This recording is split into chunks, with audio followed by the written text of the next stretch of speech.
Rand Paul of Kentucky, who presided over the hearing this morning, at which the committee voted on partisan lines to send a contempt citation to the Justice Department. This is his first interview following the vote. Senator, grateful to you for joining. Glad to be with you. Thanks for having me. I want to spend a lot of the time talking through the story you're trying to allow the country to understand and history to understand about Anthony Fauci. But let's talk about it today.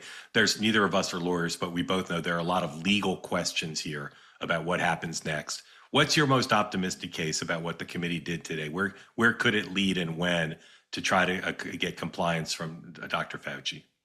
You know, my goal all along is to get the truth out. You know, 1 million Americans died in the pandemic, and I'd like to know why we funded dangerous research in China. There's not really any liability attached to that question. Anthony Fauci's opinion on why he funded this research, he can have a different opinion on whether it was dangerous or not. He can have an opinion about, you know, whether or not they're opaque in China, whether or not they've been honest with us, whether the investigation was accurate. But his opinion shouldn't really attach any liability to it. That's what I've been mostly concerned about. And really, it didn't start in 2020. His advocacy for gain-of-function research goes back to about 2010, when he funded research in the Netherlands. And a researcher by the name of Ron Fauci took the bird flu and gave it 8-point mutations and made it more infectious between mammals. See, right now, the one thing that saves us from a disaster with bird flu is that it's an animal virus, goes very easily from chicken to chicken, from bird to bird, occasionally comes to humans, but does not transmit human to human. So to my mind, experimenting to try to make the bird flu more transmissible human to human is a death wish. I think it's akin to monkeying around with plutonium. I mean, it's really, really dangerous. And this is a debate we should have in our country, but it was mostly decided by Anthony Fauci. For his 40 some odd years, he would make these decisions, and many, many scientists disagreed with him. This is the kind of fulsome debate we should have. And so the contempt citation is because he's unwilling, even though he ran these agencies for 40 years, he's unwilling to have a fulsome discussion over this. I'm going to walk through the chronology with you, starting with gain of function. But what did the lawyers in the committee tell you, or the Senate lawyers tell you? How quickly could this act the committee took today to find him in contempt, how quickly could that yield something productive? Right. We have hand carried it over to the Attorney General today, and also to the U.S. Attorney in D.C.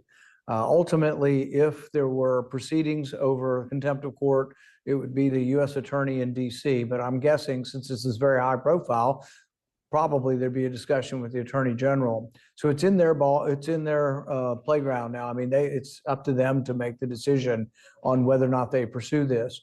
There's not a whole lot of law with regard to this, but there was a Supreme Court case in the 1890s that said that if you had been given immunity through a pardon, that the Fifth Amendment didn't apply. Because the Fifth Amendment is a protection against self-incrimination. But if you've been given immunity, at least the Supreme Court in that case made that decision.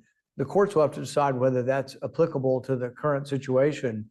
But I guess my concern, because I won't be part of the legal battle, is teeing it up for those who will to determine whether or not it's something they can pursue. And really, one outcome isn't necessarily that he goes to jail, that he's forced to testify. You know, they would come back and testify and we get these answers.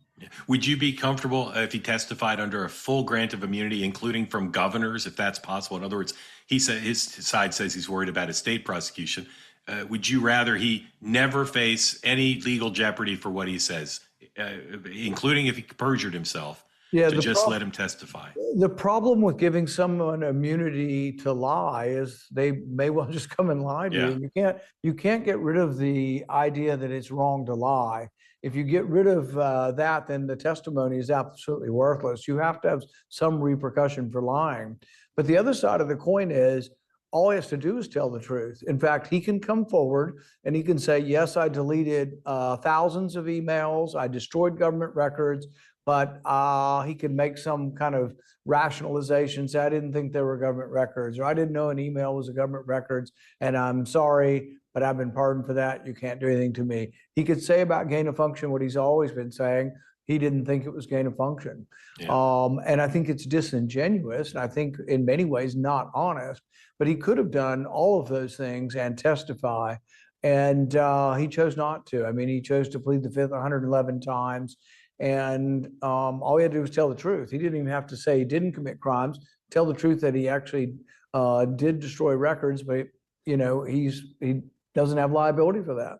Yeah, I tell people all the time when I talk to them about your hearings and about you on this topic, there are two things that are true that aren't always true of members of Congress doing investigations.